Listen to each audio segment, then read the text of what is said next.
ایک صحابی تھے جوان 12-14 سال عمر, عشق لگا سی کھیڑا کھیڑ دی میں.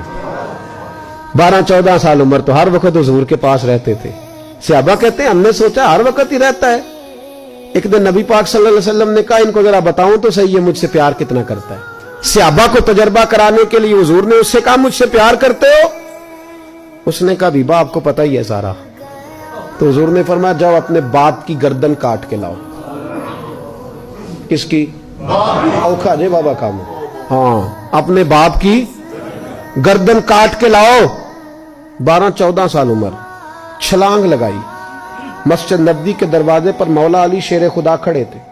ان کی گردن میں تیر کمان تلوار تھی, کھینچی تلوار. اور جب دوڑے نا جذبات میں تو حضور نے فرمایا اسے پکڑ لاؤ, اس نے سچ مچ کاٹ کے لے آنی ہے. لے آؤ پکڑ کے. عاشق نزاکت جانتے ہیں. حضرت طلحہ بن برا بیمار ہو گئے. بیمار, دن میں 2 دفعہ میرے نبی تیمارداری کرنے جاتے. 2 دفعہ. اللہ کرے وہ بیماری میں ہی آ جائے. چر ہویا مینو ترلے لیندیاں کدی موڑ میرے ول واگاں, خواب میری وچ ایک وار جہاں میں ساری عمر نہ جاگاں. نبی پاک صلی اللہ علیہ وسلم 2 دفعہ تیمارداری کرنے جاتے. 2 دفعہ دن, 2 دفعہ حضور پتہ لے. ایک دن حضور شام کو گئے, ان کا ماتھا چوما تو حضور کی آنکھوں میں آنسو آ گئے. پھر میرے حبیب پاک نے ان کے والد کو کونے میں بلایا, کوئی بات کہی, باپ بھی رونے لگے. حضور نے پھر پیار کیا, چلے گئے. حضرت طلحہ اپنے ابا جی سے کہنے لگے حضور کیا کہہ کے گئے ہیں؟ کہا بیٹے کچھ نہیں. کہا نہیں مجھے بتائیں. کچھ نہیں, رشتہ ہی بڑا نازک, نہیں بتائیں. تو باپ نے سر پہ ہاتھ رکھا, کہا حضور کہہ گئے ہیں تو آج شام کو فوت ہو جائے گا. اور جب حضور نے کہا جب اس کا انتقال ہو جائے تو مجھے خبر کرنا.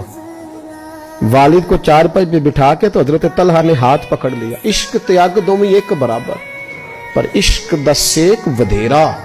اگ تے ساڑے ککھ تے کانے, عشق ساڑے تن میرا. او اگ دا دارو میہ تے پانی, مینوں کوئی دسے عشق دا دارو کیڑا. بلے شاہ اوتھے کچھ نہیں بچدا جتھے عشق ہوراں دا ڈیرا. ہاتھ پکڑا باپ کا اور کہنے لگے ابا جی ایک وعدہ کرو, رات کو جب میں فوت ہو جاؤں تو نبی پاک کو اطلاع نہیں دینی. خبر کہ بیٹے حضور کہہ گئے ہیں دینی ہے, تو کہتا ہے نہیں دینی, کیوں؟ عاشق نزاکت جانتے ہیں. اگرچہ 12-14 سال عمر تھی پر عشق پکا تھا نا, نزاکت سمجھتے تھے.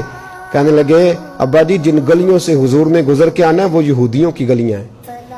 ایسا نہ ہو میرے جنازے کی خاطر حضور گزرے اور کوئی میرے نبی کو تکلیف دے دے, اس لیے خبر نہیں کرنی مصطفیٰ کو. آپ جنازہ پڑھ کے دفنا دینا. رات کو انتقال ہوا, باپ نے جنازہ پڑھا, دفن کیا. سارا کچھ جاننے والے رسول آئے. کہا مجھے بتایا کیوں نہیں؟ عرض کی محبوبہ, کہتا تھا حضور کو تکلیف نہیں دینی, میری ذات کی خاطر تکلیف نہ دینا, نہ کوئی یہودی تکلیف نہ پہنچا دے. گلیاں یہودیوں کی ہیں, قربان جائیں. ساری دنیا روزہ رسول پہ, اور میرے رسول نے فرمایا مجھے بتاؤ اس کی قبر کہاں ہے. ساری دنیا روزہ رسول پہ, اور نبی پاک اس غلام کی قبر پہ کھڑے آنسو بہ رہے ہیں. صحابہ کہتے ہیں ہر قبر پہ دعا یہ ہوتی تھی یا اللہ قبر کشادہ کر دے, یا اللہ اس کا حساب آسان کر دے. یہاں دعا بھی انوکھی, اس کے لیے دعا بھی انوکھی, رشتہ ہی بڑا نازک ہے. میرے نبی پاک نے دعا بڑی انوکھی فرمائی. کہا اے اللہ جب میرے طلحہ کی تیرے ساتھ ملاقات ہو تو ذرا اس سے مسکرا کے ملنا, وہ تیری شان کے لائق ہے, ذرا اس سے مسکرا کے ملنا. کہتے ہیں وجد ہو گیا طاری, اس لیے کہ جو رشتہ نبی کا امتی سے ہے اور امت کا رسول سے ہے اس کی نزاکت کو صرف غلام جان سکتے. غلام جان. میں نے پچھلے جمعے بھی کہا تھا, وہ جو ایک شخص کہنے لگے آپ بتیاں لگاتے ہیں, جھنڈیاں لگاتے ہیں. میں نے کہا بس نہیں چلتا, ہم تو تارے بھی لگا دیں, تمہیں ہمارا پتہ ہی نہیں. میرا دل کرتا ہے گلی گلی پھروں اور یہ نعرہ لگاؤں جان ہے عشق مصطفیٰ, روز فضو کرے خدا, جس کو ہو درد کا مزہ وہ نازے دوا اٹھائے کیوں, اور پھر کے گلی گلی تباہ ٹھوکریں سب کی کھائیں کیوں. اگر دل کو یہ عقل دے خدا تو تیری گلی سے جائیں کیوں.